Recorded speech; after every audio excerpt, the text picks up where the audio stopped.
नमस्कार विद्यार्थी मित्रांनो, इयत्ता तिसरी मागच्या भागात आपण आम्ही असेही बोलतो हा भाग बघितला। आज आपण त्यापुढील भाग बघणार आहोत। त्यापुढील भाग आहे पाठ चौथा, पाणी किती खोल। हा पाठ एका चिनी कथेवर आधारित आहे। म्हैस, रेडको, बैल व खारुताई यांच्यामधील हा एक मजेदार असा संवाद आहे। चला तर मग आपण आपल्या पाठाला सुरुवात करूया। म्हैस कडभात चघळत उभी आहे। तिचा नातू रेडको तिच्या आजूबाजूला खेळत आहे। कडबा म्हणजे गवताचा चारा किंवा वैरण।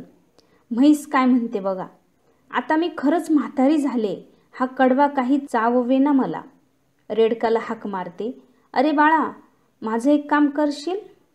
म्हैस आधी स्वतःशीच काय म्हणाली की आता मी खरंच म्हातारी झाले आणि हा कडबा काही मला चावता येत नाहीये, म्हणून तिने तिच्या नातूला रेडकूला आवाज दिला, अरे बाळा, माझं एक काम करशील का, असं ती रेडकूला म्हणाली। मग रेडकू काय म्हणालं, हो सांग ना, हो सांग ना, करतो मी तुझं काम। म्हैस म्हणाली, ही कडव्याची पेंढी तेवढी नदी पलीकडच्या कडबा कुट्टीवरून कापून घेऊन ये, म्हणजे मला कडबा नीट चघळता येईल। बघा, चघळणे म्हणजे काय, दातात घोळवणे किंवा रवंथ करणे।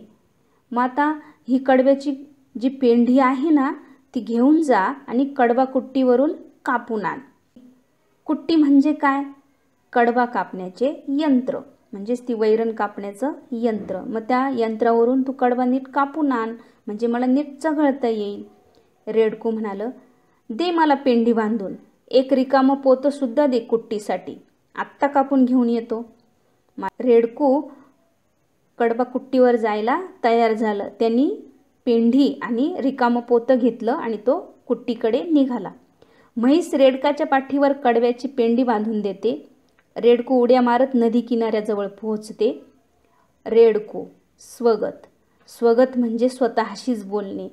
आता रेडको स्वतःशीच बोलतोय, त्याच्या शेजारी त्याच्याजवळ कोणीच नाहीये, तो स्वतः बोलतोय। काय बोलतोय बघा, नदी तर आली, पाण्याचा किती मोठा आवाज येतोय, पाणी भरपूर दिसतंय, मी जाऊ शकेल का नदी ओलांडून, कोणाला विचारावं बरं, असं तो स्वतःशीच बोलला। ते इकडे तिकडे पाहते, बैल काका नदीजवळ चरताना दिसतात, त्याच्याजवळ जाते। मग बघा, रेडको इकडे तिकडे बघतं, त्याला त्या नदीजवळच एक बैल काका दिसतात। बैल काका चरत असतात, त्याच्याजवळ मग हे रेडको जातो। रेडको काय म्हणतं बघा, बैल काका, मला नदी पलीकडच्या कडबा कुट्टीवर जायचंय, आजीसाठी कडबा कापून घ्यायचाय, पण मी नदीच्या पाण्यातून जाऊ शकेन का, नदीत पाणी जास्त दिसतंय, मला भीती वाटते।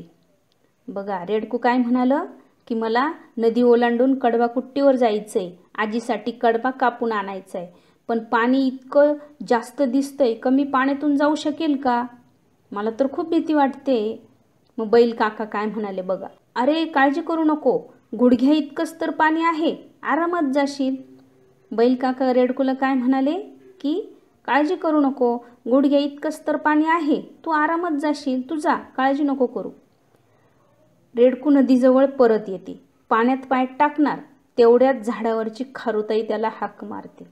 बघा, तो पाण्यामध्ये उतरणार तर इतक्यात त्याला खारुताईने आवाज दिला। खारुताई म्हणाली, अरे वेड्या, कुठे चाललास, नदीला पाणी किती आलंय, वाहून जाशील, मागे फिर। खारुताई काय म्हणाली, अरे वेड्या, तू कुठे चाललायस, नदीला पाणी किती आलंय, तू वाहून जाशील ना, मागे फिर। रेडको म्हणालं, खारुताई, पाणी जास्त नाहीये असं बैल काकांनी सांगितलंय, मला आरामात जाता येईल असं ते म्हणाले। मग रेडको काय म्हणालं की अगं खारुताई, पाणी जास्त नाहीये असं बैल काकांनीच मला सांगितलंय, मी आरामात जाईल असं सुद्धा मला सांगितलं। खारुताई म्हणाली, मुळीच नाही, कालच आमची एक मैत्रीण पाण्यातून पलीकडे जाताना वाहून गेली, असा वेडेपणा करू नको, मागे फिर। तर खारुताई काय म्हणाली, अरे असा वेडेपणा करू नको, कालच आमची एक मैत्रीण पाण्यातून जाताना, पलीकडे जाताना म्हणजे त्या बाजूला जाताना वाहून गेली। रेडको आता विचारात पडले, गोंधळून जाते आणि घरी परत यायला निघते। घरी लवकर आलेले पाहून म्हैस आजी विचारते। मग रेडको आता गोंधळात पडला, कारण बैल काका म्हणाले तू आरामात जाशील. आणि खारुताई म्हणते तू जाऊ नकोस, पाण्यात वाहून जाशील, तू वेडेपणा करू नको. अशा बोलण्याने तो गोंधळला आणि तसाच परत आला. आणि आजीने मग त्याला विचारलं. म्हैस म्हणाली, का रे लगेच परत आलास, कुट्टी बंद होती का? आजीने काय विचारले, काय रे तू लगेच परत आलास, कडबा कुट्टी बंद होती का? रेडकू म्हणाले, नाही ग आजी, मी कुट्टीला गेलोच नाही, नदीपासून परत फिरलो, नदीला पाणी खूप जास्त आलंय. रेडकू काय म्हणालं, नाही ग आजी, मी कुट्टीला गेलोच नाही, नदीपासूनच परत फिरलो, नदीला पाणी खूप होतं त्याच्यामुळं मी तसंच परत आलो. म्हैस म्हणाली, अरे असं कसं होईल, सकाळीच तर गाढव दादा आला नदी पार करून, त्याच्या पोटापर्यंत सुद्धा पाणी नव्हतं असं तो म्हणत होता. आजी काय म्हणाली, अरे असं कसं काय होईल, गाढव दादा तर सकाळीच नदी पार करून आले, पार करून म्हणजे ओलांडून, आणि ते तर म्हणाले की पोटापर्यंत सुद्धा पाणी नव्हतं. रेडकू म्हणालं, अगं मला बैल काका म्हणाले की पाणी कमी आहे, पण खारुताईनं सांगितलं की तिची मैत्रीण पाण्यात वाहून गेली, मग मी घाबरलो आणि परत आलो. बघा, मग रेडकू काय म्हणालं की मला बैल काकाने सांगितलंय की पाणी कमी आहे, पण खारुताईने काय सांगितलं की तिची मैत्रीण पाण्यात वाहून गेली, म्हणून मी घाबरलो आणि परत आलो. म्हैस काय म्हणाले बघा, अरे नीट विचार कर, बैल काका किती उंच आहे आणि खारुताई किती बुटकी आहे आणि छोटी, मग तिला पाणी जास्त वाटणारच ना. पण खारुताईपेक्षा तू मोठा आणि उंच आहेस की नाही, मग तुला घाबरायचं काय कारण? बघा, आजीने रेडकूला नीट समजावून सांगितलं की नीट विचार कर, बैल काका किती उंच आहेत, खारुताई किती बुटकी आहेत, बुटकी म्हणजे उंचीने लहान, आणि ती छोटी सुद्धा आहे, मग तिला पाणी जास्त वाटणारच ना. पण खारुताईपेक्षा तू मोठा आहे, उंच आहे, मग तुला घाबरायचं काय कारण? रेडकू म्हणालं, खरंच की, आलं माझ्या लक्षात, आत्ता घेऊन येतो तुझ्यासाठी कडबा कापून. आणि ते उड्या मारत नदीकडे जाते. रेडकू म्हणालं, स्वगत, स्वगत म्हणजे स्वतःशी बोलणे, नदीच्या पाण्यात पाय टाकून. आता रेडकूने नदीच्या पाण्यात पाय टाकला आणि ते स्वतःशीच काय म्हणालं, खरंच की, पाणी फार खोल नाही, माझ्या गुडघ्याच्या थोडंसं वर आहे, मला सहज जाता येईल. रेडकू सावकाश नदी पार करते.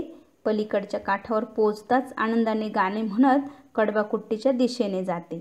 मग रेडकू मग सावकाशपणे ती नदी पार करतं आणि पलीकडच्या काठावर पोचते, आनंदाने गाणे म्हणत कडबाकुट्टीच्या दिशेने निघून जाते. आता आपण स्वाध्याय बघूया. प्रश्न पहिला, एका वाक्यात उत्तरे लिहा. प्रश्न अ, म्हशीला काय चावता येत नव्हते? उत्तर, म्हशीला कडबा चावता येत नव्हता. प्रश्न आ, पाणी कमी आहे असे कोणाचे म्हणणे होते? उत्तर, पाणी कमी आहे असे बैल काकांचे म्हणणे होते. प्रश्न ई, झाडावरून कोण हाक मारत होते? उत्तर, झाडावरून खारुताई हाक मारत होती. प्रश्न ई, खारुताईची मैत्रीण पाण्यातून का वाहून गेली? उत्तर, खारुताईची मैत्रीण पाण्यातून वाहून गेली कारण नदीला खूप पाणी होते. प्रश्न उ, नदी पार केल्यावर रेडकाने काय केले? उत्तर, नदी पार केल्यावर रेडकू आनंदाने गाणे म्हणत कडबाकुट्टीच्या दिशेने गेले. प्रश्न दुसरा, कोण म्हणाले व तसे का म्हणाले ते लिहा. प्रश्न अ, आता मी खरंच म्हातारी झाले. उत्तर, आता मी खरंच म्हातारी झाली असे म्हैस रेडकाला म्हणाली कारण तिला कडबा चावता येत नव्हता. प्रश्न आ, गुडघ्या इतकंच तर पाणी आहे, आरामात जाशील. उत्तर, गुडघ्या इतकंच तर पाणी आहे, आरामात जाशील असे बैल रेडकाला म्हणाला कारण बैलाच्या मते नदीत कमी पाणी होते. प्रश्न ई, वाहून जाशील, मागे फिर. उत्तर, वाहून जाशील, मागं फिर असे खारुताई रेडकाला म्हणाली कारण खारुताईच्या मते नदीत खूप पाणी होते. प्रश्न ई, मग तुला घाबरायचं काय कारण? उत्तर, मग तुला घाबरायचं काय कारण असे म्हैस रेडकाला म्हणाली कारण रेडकू खारुताईपेक्षा मोठा व उंच होता. प्रश्न उ. मला सहज जाता येईल. उत्तर. मला सहज जाता येईल असे रेडकू स्वतःशीच म्हणाले, कारण म्हशीच्या बोलण्याने त्याला आत्मविश्वास आला होता. प्रश्न तिसरा. जोड्या जुळवा. उदाहरणार्थ कडबा, पेंढी. बघा इथे अ गट आणि ब गट असे 2 गट दिलेले आहेत. तुम्हाला अ गट यांची योग्य जोडी ब गटातून निवडून त्याच्या समोर लिहायची आहे. बघा मग उदाहरणार्थ कसं. कडबा, कडबाची जोडी पेंढी. तसं एक लाकडाची गठ्ठा, मोळी, जुडी यापैकी लाकडाची काय, तर लाकडाची मोळी. 2 मेथीची गठ्ठा, मोळी, जुडी यापैकी मेथीची जुडी. पुस्तकांचा गठ्ठा म्हणजे जोड्या कशा तयार झाल्या. लाकडाची मोळी, मेथीची जुडी, पुस्तकांचा गठ्ठा. प्रश्न चौथा. या पाठातील संवाद वर्गात सादर करा. ते करताना त्या त्या प्राण्याचा आवाज काढा. हा प्रश्न तुम्हाला स्वतः सोडवायचा आहे. प्रश्न 5वा. रेडकाची गोष्ट तुमच्या शब्दात सांगा. उत्तर. गोष्टीचं नाव आहे रेडकूची गोष्ट. म्हैस म्हातारी झाली होती. तिला कडबा चावता येत नव्हता.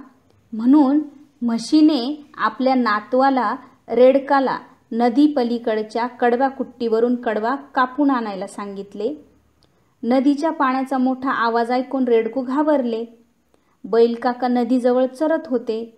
बैलकाका रेडकूला म्हणाले, नदीला पाणी माझ्या गुडघ्या इतकंच आहे, तू आरामात जाशील.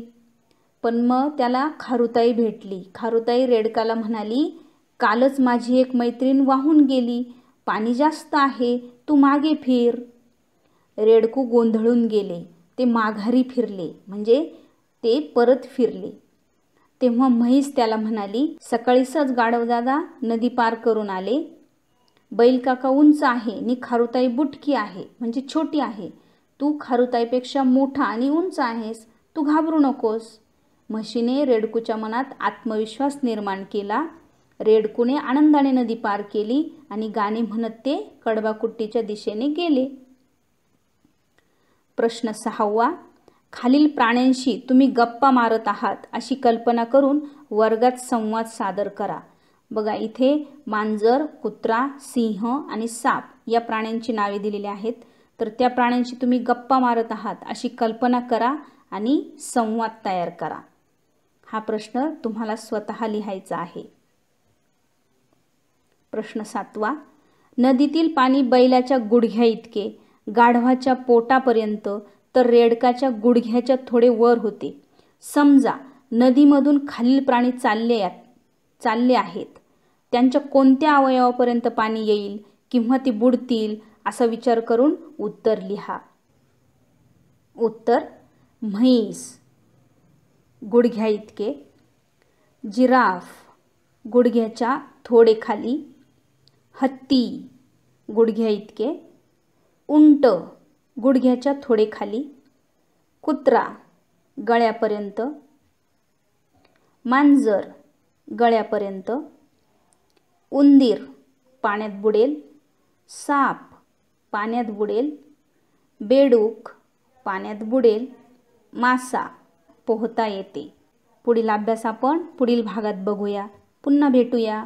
धन्यवाद.